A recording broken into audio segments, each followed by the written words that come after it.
Hello IPS family, কেমন আছে সবাই? আশা করি ভালো আছেন। আবার অনেকদিন পর আসলাম। অ্যাকচুয়ালি আমার ফোনটা আমি চেঞ্জ করছি, এর জন্য আসলে ওইভাবে ভিডিও করতে পারি নাই। তো আজকে একটু ফ্রি, তার সাথে আজকে কথা বলতে আসলাম। তো আইবিএসের পেশেন্টের জন্য একটাই কথা, যে আইবিএস কোনো অর্গানিক প্রবলেম না। অর্গানিক প্রবলেম হচ্ছে আইবিডি। আইবিডি দুইটা পার্ট হয়, একটা হচ্ছে আলসারেটিভ কোলাইটিস আর একটা হচ্ছে ক্রোনস। তারপর আরও কিছু হয়, যেমন গ্যাস্ট্রাইটিস হয়, জার্নি প্রবলেম থাকে, অ্যাসিড রিফ্লাক্স হয়, কারো কারো হচ্ছে ইন্টেস্টাইনে টিবি হয়। ওগুলো কিন্তু আইবিএস না। IBS totally particular. আইবিএস হচ্ছে একটা ফাংশনাল ডিসঅর্ডার, আইবিএস হচ্ছে একটা সাইকোসোমাটিক ডিসঅর্ডার, এবং এটা হচ্ছে টোটালি ব্রেইন এবং গাটের সাথে সম্পর্ক। মানে আমাদের সেন্ট্রাল ব্রেইন এবং গাট ব্রেইন। গাট হচ্ছে আমাদের সেকেন্ড ব্রেইন। তো এই গাট ব্রেইন যখন সেরোটোনিন রিপ্রোডাকশন করতে পারে না, তখন ব্রেইনের নিউরো ট্রান্সমিটার সেরোটোনিন ডেফিসিয়েন্সি হয়। এটাই হচ্ছে আইবিএস। আমি সবসময় বলি যে আইবিএস কোনো আপনার অর্গানিক প্রবলেম এটা না, এটা হচ্ছে আপনার টোটালি ফাংশনাল প্রবলেম। এবং আইবিএস থেকে বের হওয়া সম্ভব। আমি আজকে 4 বছর হয়ে গেছে আমি সম্পূর্ণ সুস্থ আছি, এবং আমি দেখছি আমার আমার আমার ইতে আছে আল্লাহ পাক অনেক আমাকে ওইটার জ্ঞান দিছে।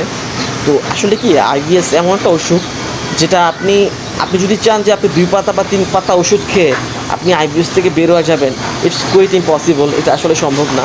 এটা একটা লং টার্ম প্রসেস। এটার জন্য প্রপার মেডিকেশন দরকার, প্রপার মেডিসিন দরকার, প্রপার সাপ্লিমেন্টেশন দরকার, এবং একটা ডায়েট চার্ট দরকার। হ্যাঁ, আপনি যখন এই সবগুলো জিনিস একসাথে ইনভলভ করবেন, একসাথে যখন আপনি সবগুলো জিনিসকে রেকগনাইজ করবেন, তখনই আপনি আইবিএস থেকে বের হতে পারবেন। তো আইবিএসটা আমি সবসময় বলি যে এটা দেখেন, আপনার এটা অ্যামিগডালা বলে একটা আছে, আপনার ইমোশনকে কন্ট্রোল করে। তো অ্যামিগডালা যখন রিফর্ম করে, তখন হচ্ছে আমরা অনেক এমপ্যাথেটিক হয়ে যাই। তো যখন আমরা এমপ্যাথেটিক হই, তখন আমাদের বডিতে কর্টিসল সিক্রেশন বাড়ে, এবং আমাদের বডি তখন ফাইট অ্যান্ড ফ্লাইট রেসপন্স করে। তখন আমাদের বডি প্যারিফেরাল বা প্যারাসিম্প্যাথেটিক মুডে থাকে না। হ্যাঁ, আবার যখন আমাদের বডি রেস্ট পায়, আমরা যখন ঘুমাই, আইবিএসের পেশেন্টদের আমি সবসময় একটা অ্যাডভাইস করি যে যত বেশি পারেন ঘুমান। কারণ যত বেশি ঘুমাবেন তত বেশি আইবিএস কমবে, যত বেশি কম ঘুমাবেন তত বেশি আইবিএস বাড়বে। আইবিএস ঘুমের সাথে সম্পর্কিত এর জন্য, কারণ ঘুমাইলে সেরোটোনিনটা অটোমেটিক আপনার রিপ্রোডাকশন হয়। আর যদি না ঘুমান, তাহলে আপনার এই মেলাটোনিন হরমোন কমে যায় এবং সেরোটোনিন হরমোন কমে যায়, তখন ডোপামিন রিলিজ হয় বেশি। তো এইগুলো বুঝতে হয়। তো আমি আইবিএসের পেশেন্ট ছিলাম, এবং আমার অ্যাডভাইস থাকবে একটাই, যারা আইবিএসের পেশেন্ট, দেখেন ভাই, আপনাকে ফার্স্টে বুঝতে হবে যে এটা 2 দিনে বা 3 দিনে বা 1 পাতা বা 2 পাতা ওষুধ খেয়ে ভালো হবে না। এটা আপনাকে আগে বুঝতে হবে, এবং প্রপার একটা মেডিকেশনে থাকতে হবে, এবং প্রপার একটা লাইফস্টাইল মেনটেন করতে হবে। যেহেতু এটা লাইফস্টাইল একটা প্রবলেম, আপনি অগোছালো ছিলেন, আপনি রাতে কম ঘুমাইছেন, আপনি এংজাইটিতে ছিলেন, আপনার মধ্যে হেভি ডিপ্রেশন ছিল, আপনার মধ্যে ক্রনিক এংজাইটি ছিল, আপনি রাতে ফোন টিপছেন, এই জন্য আপনার আইবিএস হয়েছে। হয়তো আপনি খাবার দাবারের অনেক অনিয়ম করছেন, জাঙ্ক ফুড খাইছেন, রিচ ফুড খাইছেন, অনেক বেশি কোল্ড ড্রিঙ্কস খাইছেন, এর ফলে আপনার গাটে মাইক্রোবায়োমগুলো আপনি করে ফেলছেন, নষ্ট করে ফেলছেন। তো এগুলো কীভাবে হবে? এগুলোর জন্য আপনাকে ওষুধ খেতে হবে, এবং আপনাকে প্রপার মেডিকেশন নিতে হবে। এবং অনেক খাবার আছে যে খাবারগুলো আপনাকে খাওয়া যাবে না, আবার অনেক খাবার আছে যে খাবারগুলো আপনাকে খেতেই হবে। যেমন আপনি কলা খেতে পারেন, কলাতে ট্রিপ্টোফ্যান থাকে, গ্লুটামিন বাড়ায়। আবার আপনি খেতে পারবেন না হচ্ছে গরুর গুস্ত, খাসির গুস্ত, কারণ এগুলো হচ্ছে আপনার যেহেতু এগুলো হচ্ছে মাংস, তো মাংসে হচ্ছে আপনার প্রচুর পরিমাণ থাকে, প্রচুর পরিমাণ হচ্ছে আপনার এখানে যেহেতু মিট, যেহেতু এটার রেড মিট, সো এই রেড মিটটা আপনাকে খাওয়া যাবে না।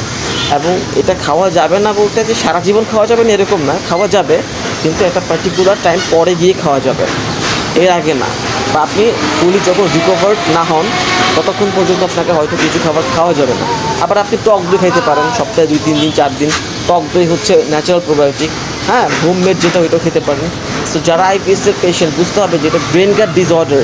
আপনি যত গভীর ঘুমাইতে পারবেন, যত বেশি ঘুমাবেন, আপনার আইবিএস তত বেশি কমবে। বারবার আমি একটা কথা বলি, যেটা থট প্রসেসের প্রবলেম, এবং এটা আপনার ব্রেনের নেগেটিভিটির সাথে জড়িত। আপনার ব্রেনের আপনার ব্রেইনে অনেকগুলো অ্যান্ডোফিনস থাকে, অনেকগুলো কেমিক্যাল হরমোন থাকে, সেরোটোনিন, ডোপামিন, অক্সিটসিন, এগুলোর সাথে জড়িত। সো এগুলোকে কাম ডাউন করে, কাউন্টার করে, প্রপার মেডিকেশন দিয়ে, প্রপার সাপ্লিমেন্টেশন দিয়ে যখন কাউন্টার করতে পারা যায়, তখন আপনি এখান থেকে বের হবেন। এর আগে আপনি এখান থেকে বের হতে পারবেন না চাইলেও। সো অনেকেই অ্যান্টিসাইকোসমেটিক খেয়ে আইবিএস থেকে বের হতে চায়, হ্যাঁ, অনেকেই হচ্ছে হোমিওপ্যাথি করে আইবিএস থেকে বের হতে চায়। সম্ভব না এগুলো, ইটস কুইট ইম্পসিবল। আইবিএস থেকে বের হইতে হলে অবশ্যই আপনাকে অ্যান্টি ডিপ্রেশন খাইতে হবে, অবশ্যই আপনাকে সাপ্লিমেন্টেশন খাইতে হবে, অবশ্যই আপনাকে একটা ডায়েট চার্ট ফলো করতে হবে, তাহলে আপনি এখান থেকে বের হবেন। এবং আমার সাথে যোগাযোগ করে, আমার সাথে কন্ট্যাক্ট করে এরকম অনেক পেশেন্ট, আমি প্রায় হাজারের উপরে পেশেন্টের সাথে কথা বলছি, সবারই একই। দেখবেন যাদের ভয় বেশি তাদের আইবিএস ডি, হ্যাঁ, কারণ তারা বেশি অ্যাম্প্যাথেটিক, এর জন্য তাদের ইউরিনের সাথে যখন ইউরিন করে বা তখন আপনার টয়লেটের মোশন সিকনেস চলে আসে। আবার যাদের আইবিএস সি তাদের আবার চা সিগারেট খেতে ভালো লাগে, কারণ চা খাইলে বা সিগারেট খেলে আপনার টয়লেটের চাপ আসে। তো এগুলো আমরা বুঝি, কথা বলতে বলতে আমাদের এক্সপিরিয়েন্স হয়ে গেছে। তো যারা আইবিএসের পেশেন্ট যেখান থেকে আছেন, অ্যাটলিস্ট আমার সাথে কমিউনিকেট করেন। আমার হোয়াটসঅ্যাপ নাম্বার আমার ডিসক্রিপশন বক্সে, আমার ফোন নাম্বার, আমার ইমো, সব কিছু আমার ডিসক্রিপশন বক্সে দেওয়া থাকবে।